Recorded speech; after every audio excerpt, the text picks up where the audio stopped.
Sir, step back. First class isn't for people like you. The words came out sharp, with no hesitation, just cold precision. Captain Sarah Mitchell didn't even glance twice. She flicked her hand toward the rear cabin like she was swatting a fly. You'll need to verify your priority status before we allow you to take that seat, or try economy. They may have space for you. A few nearby passengers looked up. The way people do when they sense something wrong but aren't sure if they want to get involved. One of them, a white man in his early 50s with slicked back hair and a silver watch the size of a cookie, leaned over and shoved a briefcase onto the middle table. "Let's keep this area clear, all right?" he barked. His voice wasn't loud, but it was loaded, with money, with entitlement, and with the assumption that the man standing in front of him didn't belong. That man, Dr. Julian Hayes, took it all in silently. He wore a simple gray button-down shirt, casual navy slacks, and loafers that had seen better days. There was nothing about him that screamed billionaire, nothing that hinted he was the owner of the very jet they were standing in. And that was exactly the point. Julian was running a test, an internal ethics and conduct protocol at Zenith Aviation, the luxury charter company he had quietly acquired the year before. He wanted to see how the staff treated passengers who didn't fit their assumptions of wealth and power. So, he boarded as a last-minute addition, dressed modestly, his real identity hidden. But this wasn't just a protocol failure. It was something uglier. Captain Sarah Mitchell, mid-40s, once flew for a major airline that Zenith Technologies acquired in 2024. She had survived the merger, but barely. The tension in her voice wasn't just about policy, it carried resentment. And now, she saw a casually dressed black man stepping into a world she didn't think he belonged in. Julian handed her a boarding stub, the decoy pass created for this test. She held it between two fingers like it might stain her gloves. "Unverified," she declared, snapping it back into his chest. "Security will be notified if you don't return to your assigned section." He didn't move. He glanced at the briefcase now resting where his own bag had been, watched the man next to it, Richard Holt, recline like he'd just conquered something. Richard was a private equity executive with a long list of failed companies and a longer list of connections. He looked at Julian the way a man might look at a mistake in his office lobby. Dismissively, from across the aisle. A younger passenger tilted his phone slightly. Capturing the moment, Liam Chen, 31, a well-known travel blogger, recognized Julian instantly but said nothing. He had seen this kind of treatment before, too many times. But this was different. This time, the man being targeted wasn't just another passenger. He was the person who had redefined private aviation 17 years earlier. In 2005, Julian had been a rising star at an aviation firm in Denver, despite his record-breaking design for fuel-efficient aircraft interiors. He was repeatedly passed over, his ideas credited to others. By 2018, he'd walked away from corporate aerospace and launched Zenith Technologies. In 2023, he'd bought Zenith Aviation and its fleet of Gulfstream jets outright. Now, in 2025, he stood in his own aircraft being asked to prove he belonged. Sarah turned toward the cockpit, muttering to her first officer, "I'm flagging this guy. He's delaying our departure."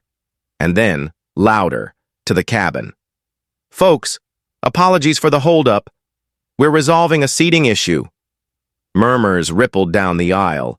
Julian's face remained calm, but his jaw tightened just slightly. This wasn't just unprofessional. It was targeted. Strategic. Richard Holt stretched his legs and flashed what looked like a first-class elite badge. "I specifically requested privacy," he said. "I assume you'll resolve this?" Sarah nodded as if she'd just received a corporate directive. Julian quietly reached for his phone and tapped once. "Annika, activate Protocol 3, he said into his earpiece. On the other end, Annika Sharma, his executive assistant, answered with no hesitation. "It's set, sir." Her tone was calm, clinical, but beneath it was fire. She had seen this happen before, and she knew what was about to follow. Liam leaned over just a little and whispered, "This isn't right. You know that." Julian didn't flinch. "Log it, Liam," he said, voice low and even. Liam tapped on his phone, composing a post for X. Zenith Aviation crew profiles black passenger as non-priority. No ID check, no grace, just removal. In 2025, on his own plane? The post went up within seconds. Notifications followed like sparks in dry grass. Sarah's hand hovered near the wall console. "We'll need to verify you before this can go any further," she said. "Or you can leave. Those are your options." Julian raised an eyebrow.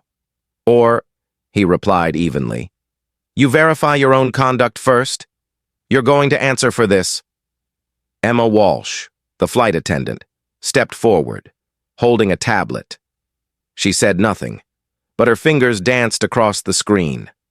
Julian saw her briefly glance at the passenger manifest, then tap something twice. A few moments later, a notification came through on Annika's console back at Zenith headquarters. "Passenger unauthorized. Recommend removal. No explanation. No due process. Just a digital accusation in a closed-loop system. Back on board." Richard slid a folded note onto Julian's seat before standing up and sauntering off. Julian picked it up, unfolded it, and read the words in looping ink. "Try budget flights." He folded it again, tucked it into his pocket, and turned towards Sarah. "You're destroying everything this company stands for," he said softly. 1 second at a time. From the cabin's forward display, a ping sounded. Liam had posted a photo of the note, and in less than 3 minutes, it had racked up over 2,000 likes. Julian's face remained composed, but beneath the calm, the pressure built like steam in a sealed chamber. Passengers were shifting, whispering. One of them, a black tech founder named Malik Jordan, watched with a quiet intensity. He hadn't said a word, but his eyes hadn't left Julian once. He recognized the pattern, too. And then Julian did something that caught everyone off guard.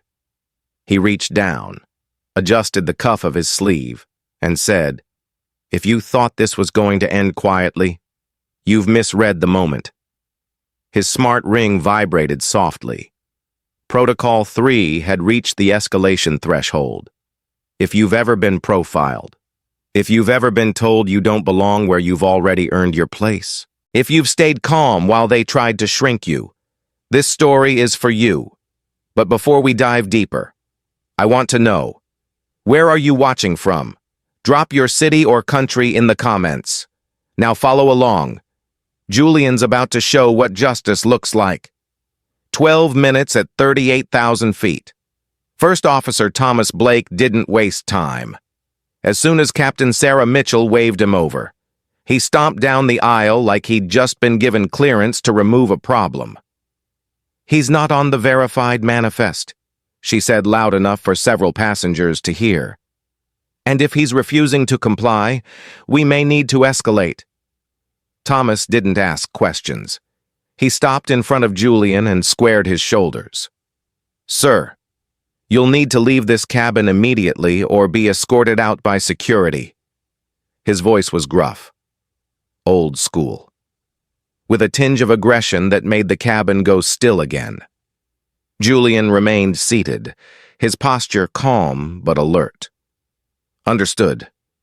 Then verify me." He tapped his smart ring once more, sending a secondary ping to Annika's console in the Zenith command suite. At that same moment, Emma Walsh, the flight attendant, pulled up the passenger log on her tablet and manually flagged Julian as unauthorized. No badge scan, no ID check, just one entry. Not on record. It was enough. Sarah turned to Thomas and gave a slight nod. Meanwhile, Richard Holt smirked. "This is what happens when you let just anyone think they can buy a seat in here," he muttered, half under his breath. But loud enough to be caught on video, Liam Chen, still filming, glanced up from his phone. He had seen racial bias before. He'd even reported on it once, but never this openly, this fast. He typed quickly. "Zenith aviation pilot accuses black man of being non-priority. No verification, just removal threats. Witnessed it myself. #discrimination in the skies within seconds." The post had crossed 2,000 views. Comments flooded in. Name the airline. Post the faces. Tag FAA. And then, a reply from an aviation journalist. "DM me. We'll run this tonight." But the humiliation wasn't over. Sarah turned back to Julian and said, with a mock-pleasant tone, "You could always apply for a maintenance role.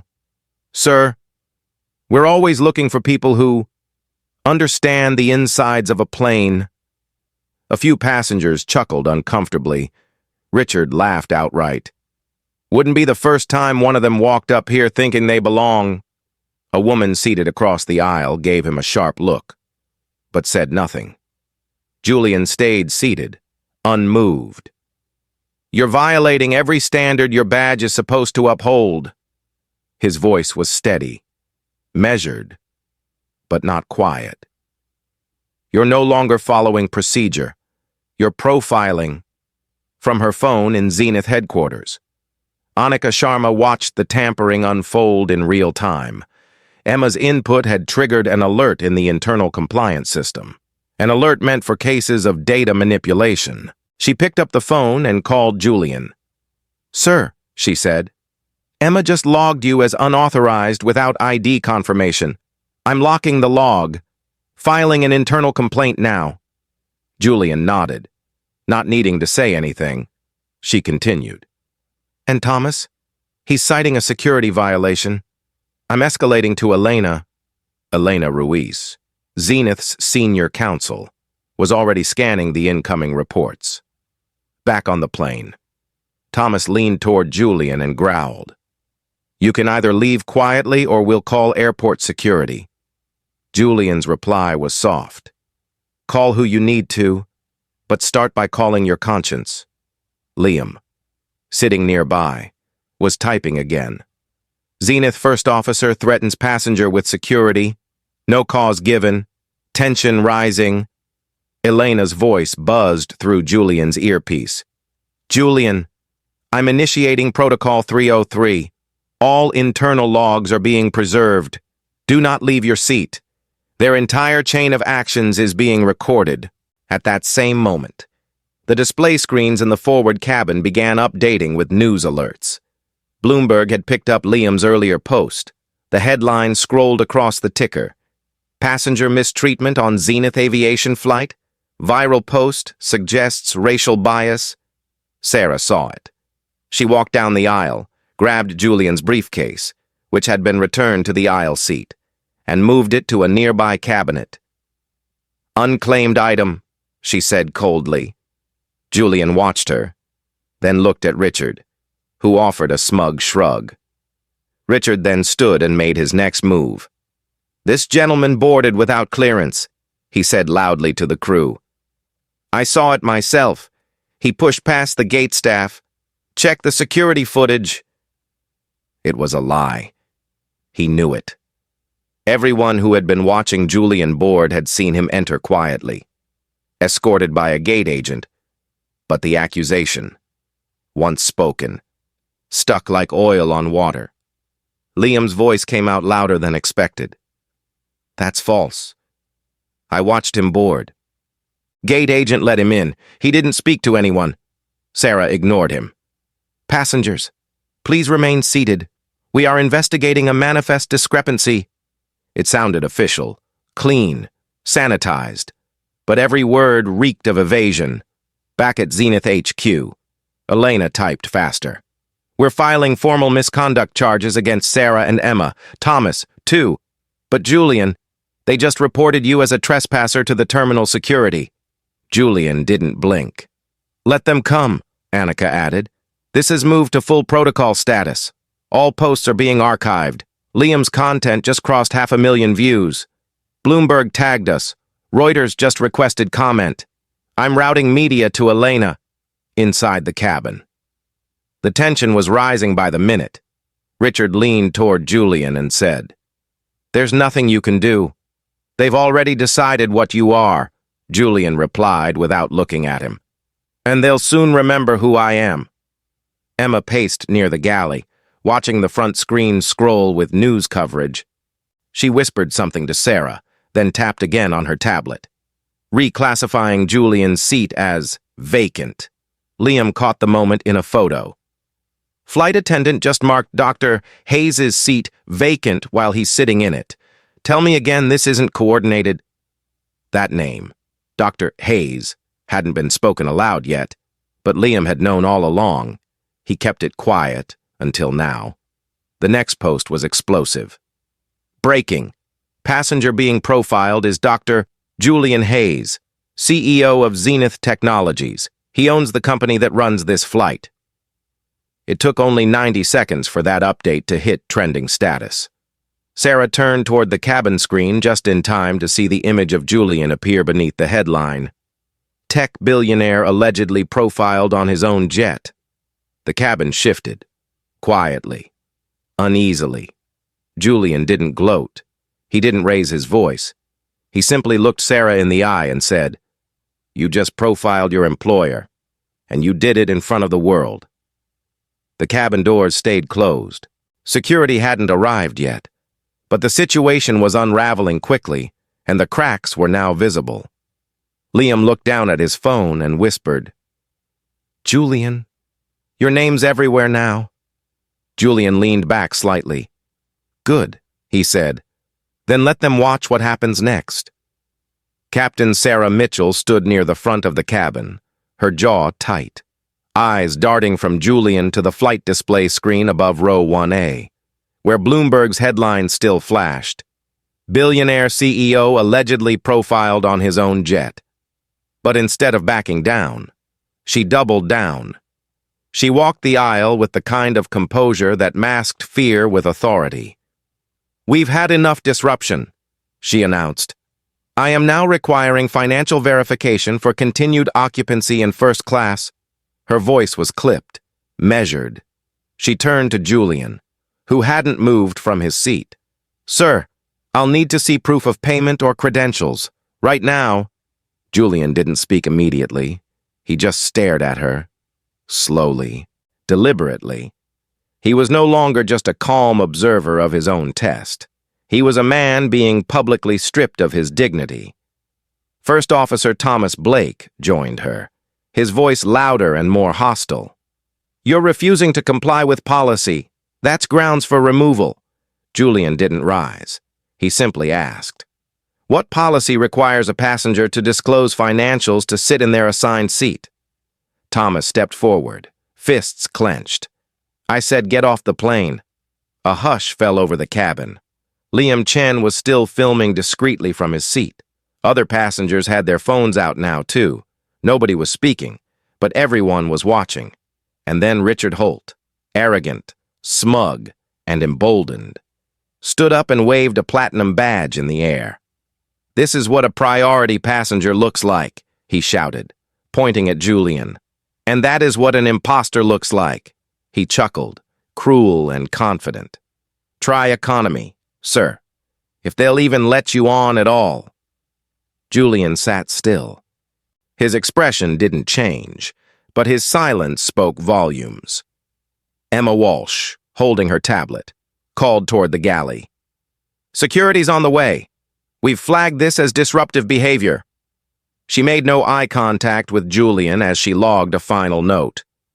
"Subject failed verification. Escalate." That's when Lucas Grant appeared. Early 40s, tall, white, dressed in the dark blazer worn by Zenith Aviation's onboard security leads. He walked with purpose and stopped at Julian's seat, towering over him. "Sir, I need you to put away your device and vacate this seat immediately," he ordered. Eyes cold. When Julian didn't respond right away, Lucas reached out and smacked Julian's tablet off the tray. It clattered to the floor with a sharp thud. Gasps rose from surrounding seats. One passenger, a middle-aged woman in 3D, put her hand over her mouth. Liam typed furiously. "Security lead just hit Dr. Hayes' tablet. Physical contact made. This is assault. #Zenith fail." Julian raised one hand slowly, not in surrender, but in caution. "You just crossed a line," he said softly. Lucas didn't flinch. "We've been authorized by the captain. Move." From her desk, Elena Ruiz's voice crackled in Julian's earpiece. "Julian, initiate Protocol 303. Without breaking eye contact with Lucas, Julian tapped twice on his smart ring. A signal bounced back to Annika's console in Zenith HQ. Within seconds, a full internal log backup was initiated, including audio, video, and manifest data from the flight. Meanwhile, Annika scanned Richard Holt's badge entry and frowned. "Sir," she said over the line, "that priority badge Richard just waved, it's a fake. His credentials expired last year. I'm logging it now." Julian nodded silently. Elena added, "We're filing a passenger ethics violation with his firm." Back in the cabin, Sarah folded her arms. "You're now being detained under internal aviation protocol." Her voice was proud, firm, final. Richard leaned forward, sneering. "You're nothing but a tech guy with a seat you didn't earn," Julian replied in a voice so low it was barely audible. But every word landed like stone. "You've all made your choices.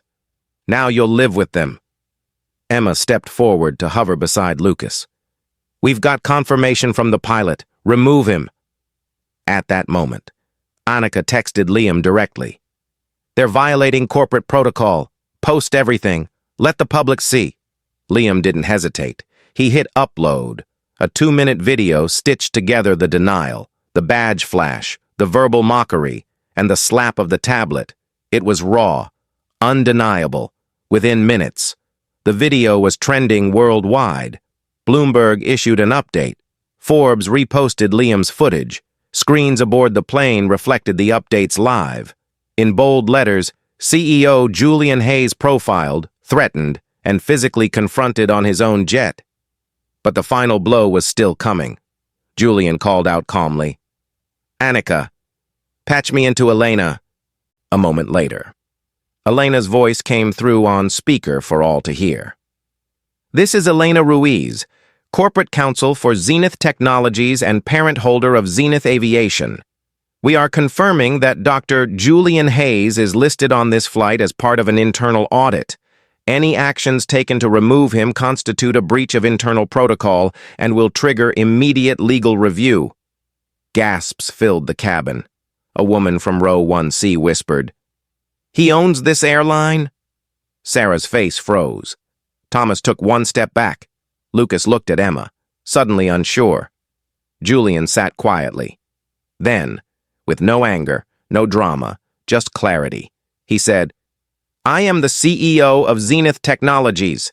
This aircraft is mine, and your time on it is over." It wasn't just a statement. It was a shift. Power had returned to its rightful place. The pilot, the first officer, the flight attendant, the security lead, all now faced a truth they couldn't run from. As Elena added, "Expect formal notices by the time this flight touches down." Liam posted his final video of the hour. They humiliated him. They denied him. They hit him. And now they've been exposed by the man they thought they could erase. Captain Sarah Mitchell's face was pale beneath her professionally applied makeup. The live news ticker above seat 1A now cycled through phrases like "CEO targeted aboard own jet" and "Zenith Aviation staff under internal review." Still, she pressed forward, unwilling to surrender control of the cabin. "Lucas!" she barked, her voice tight with panic masked as command. "Remove him! Immediately! This is a policy breach!" Lucas Grant, still standing beside Julian's seat, hesitated. His hand hovered just inches from Julian's arm. He could feel the shift in the air, not just from the headline, but from the murmurs rising through the cabin. Passengers were no longer passive. They were filming, whispering, questioning. Then Richard Holt stood up again, almost triumphant. "Why are we delaying this?" he said, voice sharp. "The man doesn't belong here. Get him off this plane." He turned and looked around, hoping for agreement. Instead, silence met him. A silence that felt like judgment. In seat 2B, Malik Jordan, an emerging black entrepreneur and one of Julian's hidden guests, finally spoke up. "You keep saying he doesn't belong, but I wonder, Richard, what makes you so sure? Is it his clothes, his skin, or that he didn't bow to you?" Sarah shot him a glare. "Stay out of this, sir. You're not involved." Malik folded his arms. "I am now." From her Zenith headquarters terminal, Annika Sharma watched every second through the aircraft's live feed telemetry, her fingers moving swiftly across the keyboard. "Julian," she said through his earpiece, "Emma just locked your flight log. It's a forced override on her tablet. She's trying to erase your record of being on this jet." Julian's eyes narrowed, though his face remained calm. "Tell Elena," he replied, already on the line. Elena Ruiz responded immediately.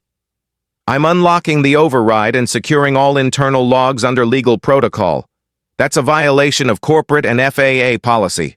Her voice was steady, controlled, but beneath it, fire burned. Inside the cabin, Julian finally stood, slowly, calmly. Then he faced the crew and said, "You want to escalate? Fine. But before you do, ask yourselves, are you absolutely certain you know who you're talking to?" Sarah took a step back, uncertain. She glanced at Thomas, who was visibly sweating. "He's bluffing," she said under her breath. But Thomas wasn't so sure anymore. "Captain," he muttered, "maybe we should wait for confirmation."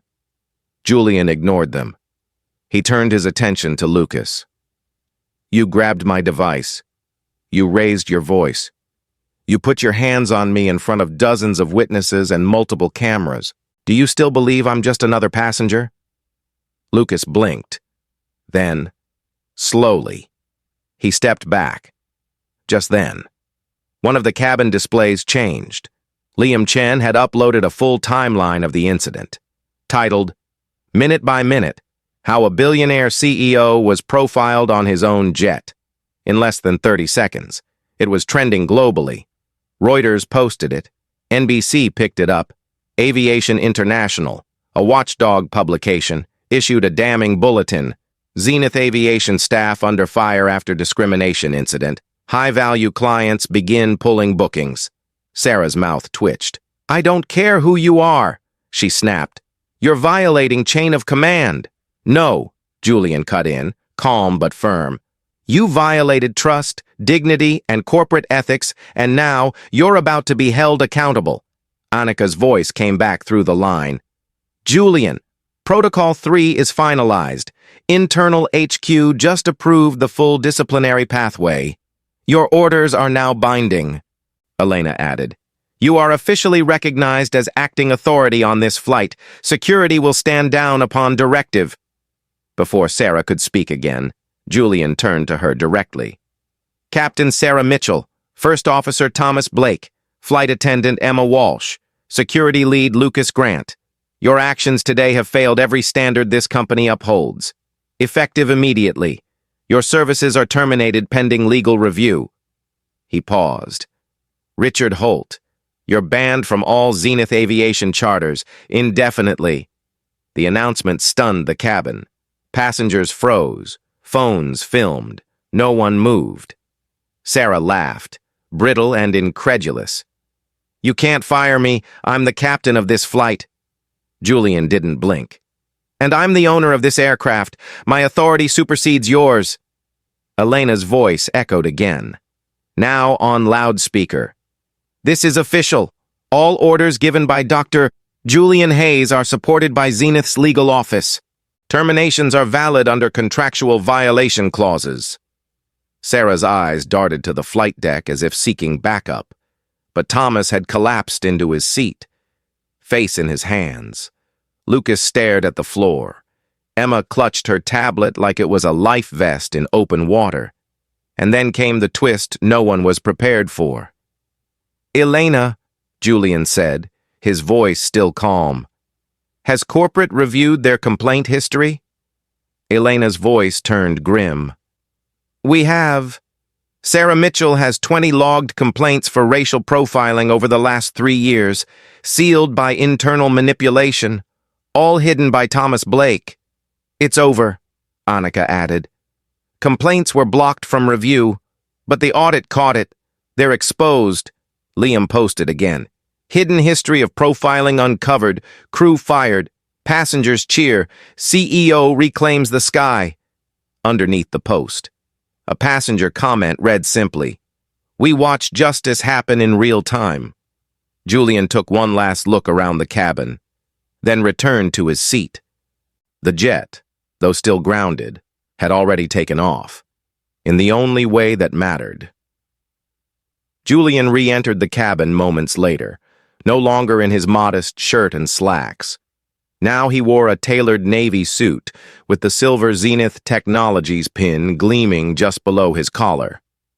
His walk was quiet but commanding, like gravity had shifted and followed him instead of the earth. Conversations stopped. Phones rose. Even the sound of the engines humming outside seemed to fade. Sarah Mitchell stood stiffly near the cockpit, arms crossed, defiance clinging to her like a shrinking coat in a downpour. She blinked at him as though trying to convince herself this wasn't real. "You again?" she scoffed, voice brittle. Julian stopped 3 feet in front of her and spoke clearly, letting the words fall where they needed to. "Captain Sarah Mitchell, First Officer Thomas Blake, Flight Attendant Emma Walsh, Security Lead Lucas Grant. You're all relieved of duty. Effective immediately." He turned to the passengers as his voice deepened. "You are witnessing the termination of Zenith Aviation personnel under violation of corporate ethics, profiling, and breach of internal security protocols. All actions are being logged." Gasps and murmurs erupted. Phones filmed everything. The story had fully flipped. Emma stepped forward, eyes wide, gripping her tablet like it could shield her. This is outrageous. You're not even—" Julian raised a hand and cut her off. "I'm Dr. Julian Hayes, CEO of Zenith Technologies, owner of Zenith Aviation, and the man whose identity you tried to erase in front of these witnesses." He turned and looked at Liam. "Thank you for logging the truth." Liam nodded, his fingers still moving across his screen. Thomas muttered, "He's bluffing." But then Elena's voice crackled over the cabin's intercom. "This is Elena Ruiz, legal counsel for Zenith Technologies. The orders issued by Dr. Hayes are authorized. Full corporate oversight is active. If any of the aforementioned crew remain on board past this statement, they will be trespassing." Sarah's mouth opened, but no words came out. The blood had drained from her face. Thomas sat down heavily, the fight gone from his body. Lucas removed his badge and handed it to a quiet passenger before walking toward the rear galley. Emma looked around as if someone might still come to her defense. No one moved. Julian turned again. "Richard Holt." The man straightened in his seat, eyes narrowing. "You're not a crew member," Julian said, "but your behavior, documented and confirmed, violated our passenger code of conduct. You're hereby banned from all Zenith Aviation charters, effective immediately and permanently." Richard barked a laugh. "You think you can just erase me?" he snapped. "I'm not erasing you," Julian replied. "You did that yourself. I'm just enforcing the consequences." Liam posted a clip with the caption, "Dr. Hayes doesn't raise his voice. He doesn't retaliate. He delivers consequences like a mirror, calm, clear, and final." At that moment, the forward screen updated with a headline from Reuters. Zenith CEO fires entire jet crew after being profiled. Identity revealed mid-flight. A subheadline followed. New allegations surface, hidden bias complaints covered by flight officers. Elena spoke again over the comms. We've just concluded an internal log audit. Captain Mitchell has 20 bias complaints over the past 3 years. 17 of those were suppressed or dismissed by First Officer Blake. Emma Walsh manually adjusted at least 8 passenger logs in the last 2 quarters. Mr. Grant violated physical conduct policy during today's incident. All violations have been locked and submitted to FAA and EEOC review. The cabin turned into a courtroom in real time. Sarah's voice cracked. This isn't fair. You set us up. Julian turned to her calmly. No, I set a standard. You decided how to meet it. Or in this case, how to fail it.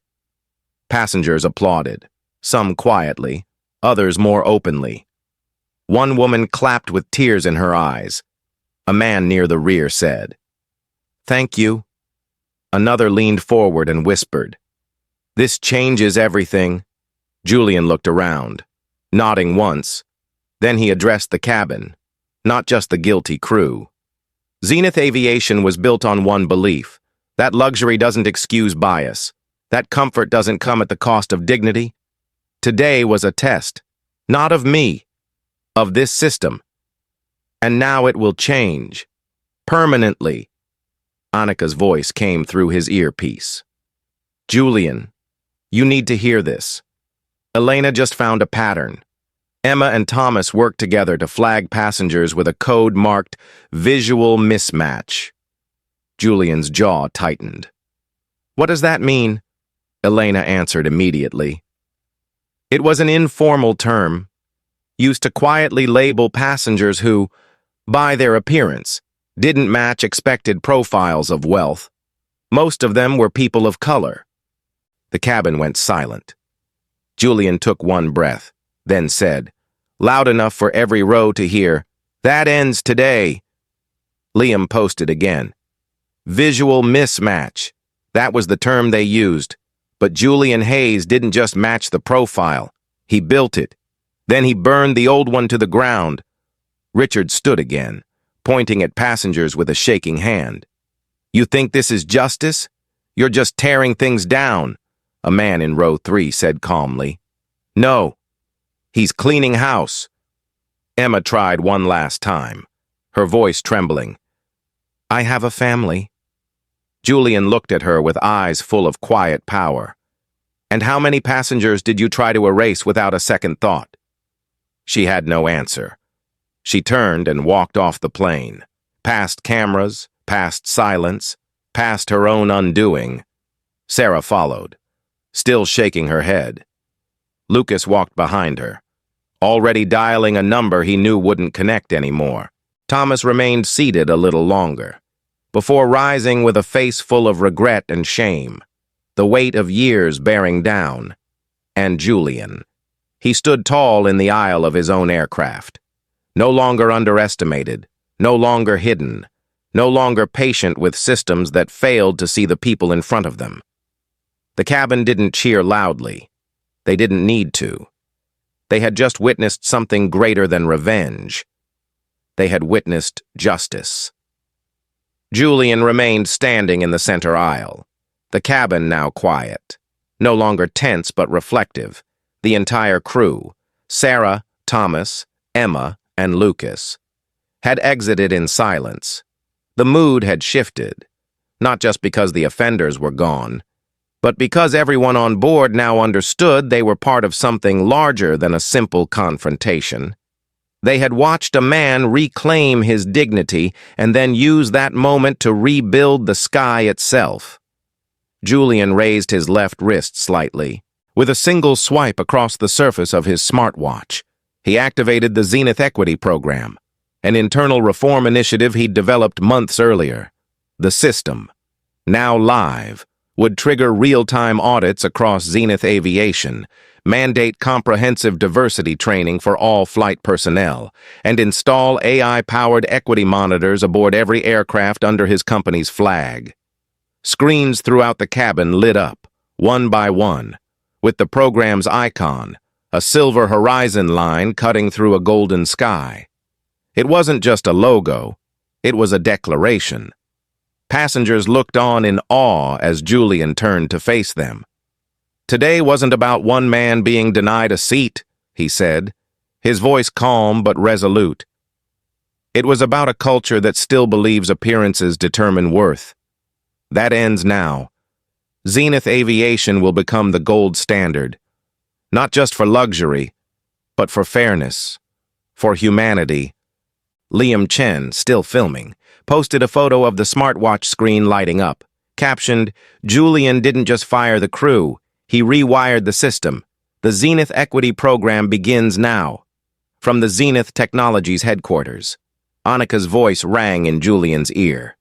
"CEO channel active, PR department is holding press calls, and corporate just issued a statement confirming the firings and launch of the program." Elena chimed in as well. "All log entries verified. FAA notified of immediate reforms. The FAA Deputy Director just acknowledged Zenith's initiative. On the record." At seat 2B, Malik Jordan leaned forward and asked quietly, "Julian, is this going to reach beyond this plane?" Julian turned toward him and nodded. "Yes. Every passenger deserves to fly without fear of being judged. This plane is the first step. The rest follows." But the shadows of resistance hadn't fully cleared. From Annika's system feed, a red flag appeared. "Julian," she said urgently, "we've just intercepted data. Emma attempted to upload falsified compliance reports last week. She was part of a covert crew group that manipulated audit results to hide discriminatory behavior." Elena immediately overrode the data stream, freezing the accounts linked to Emma and Thomas. "They had a pattern," Elena said grimly. "They used code phrases, flagged passengers without documentation, and buried internal reports. We've secured the files." Julian took one breath, then addressed the cabin again. "For those of you wondering if this was isolated, know that it wasn't. A crew faction within our company attempted to distort internal records, hide complaints, and operate without accountability. That ends today. We've launched True Sky, an AI audit system that flags inconsistencies and ensures no misconduct is ever buried again." From the back of the cabin, a middle-aged woman whispered, "He didn't just stop the plane. He changed the flight path of the whole company," Elena added. "True Sky is now installed across all Zenith aircraft. Internal corruption is being rooted out. And Julian, that last speech, it's being streamed live by 3 news outlets." Liam posted again. "True Sky is live. Zenith isn't just making promises, it's writing policy in real time." Julian closed his eyes for a moment and exhaled, not in relief, but in responsibility, the kind that doesn't come from winning a fight, but from stepping into the work that follows. Then he opened his eyes and looked around. This isn't revenge, it's repair, and it's only the beginning. The passengers didn't erupt into cheers. Instead, they stood, one row at a time, and applauded quietly. The sound wasn't loud, it was deliberate, like justice had entered the cabin, and everyone knew it. The flight never left the tarmac that day, but in every other way, it took off. By the time the passengers disembarked, Zenith Aviation was already making headlines not for luxury or innovation, but for accountability. As Julian stepped off the Gulfstream G650 and onto the private terminal ramp, he wasn't followed by silence, he was followed by reform. Within hours, Sarah Mitchell, Thomas Blake, Emma Walsh, and Lucas Grant were each placed under FAA investigation. Their certifications were suspended pending review. FAA representatives cited gross misconduct during passenger handling and willful suppression of internal bias complaints. Even Richard Holt's firm felt the fallout. Once news of his conduct hit the wire, Zenith Technologies pulled all current contracts with Holt & Co., and they weren't the only ones. Within days, 3 other partner companies severed ties, citing ethics violations and public trust concerns. Inside Zenith headquarters, Anika Sharma updated Julian on the internal audit response. Corporate terminated 6 additional employees tied to the data manipulation ring. Legal is building a case file to send to federal regulators. And PR has confirmed bookings for Zenith Aviation are up 19% in the last 24 hours. Elena added quietly. Julian, you didn't just protect your name. You created a blueprint for equity. But Julian wasn't interested in headlines. He was focused on legacy. 1 week later, standing on the tarmac beside a freshly repainted Zenith aircraft, Julian announced the launch of the Zenith Fund, a private foundation dedicated to providing underserved communities with access to aviation education, mentorship, and career placement, seeded with $30 million from his own assets. The fund's mission was simple: open the skies to those who had been told they didn't belong there. He invited Malik Jordan, the young tech founder who had witnessed the injustice firsthand, to become the first Zenith Fund advisory board member. You didn't just speak up, Julian told him. You stood firm when it mattered. That's leadership. Malik accepted the invitation with tears in his eyes. Liam Chen, whose posts had lit the fuse of public awareness, was invited to speak at the launch event. I came aboard that flight as a blogger, he said to the crowd. I left as a witness to change. Julian didn't just hold people accountable. He showed us that power doesn't need to shout. It just needs to stand.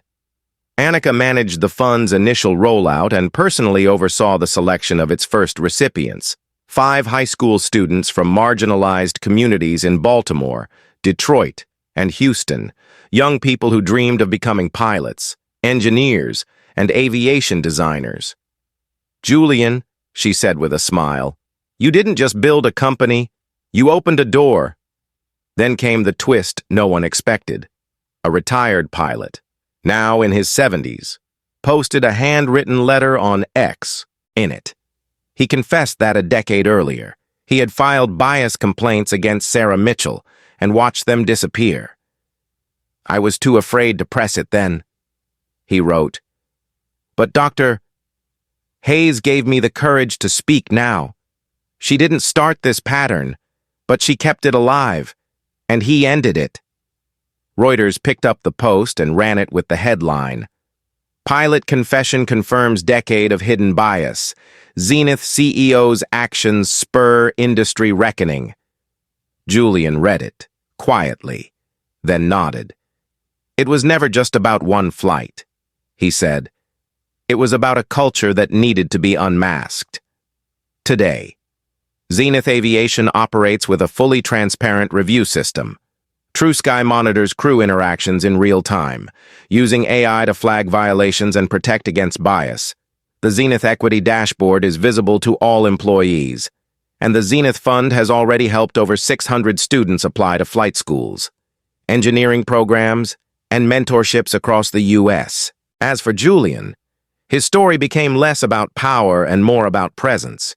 He proved that leadership isn't measured by wealth, but by what you choose to do the moment someone tries to shrink you. He never yelled. He never pushed. He simply stood. And when the time came, he changed everything. If you've ever been dismissed, overlooked, or told you didn't belong, let this story remind you. Your seat is earned, not requested. Share this story. Support the Zenith Fund. And never forget, justice doesn't always come loud. Sometimes, it walks down the aisle, calm and unstoppable.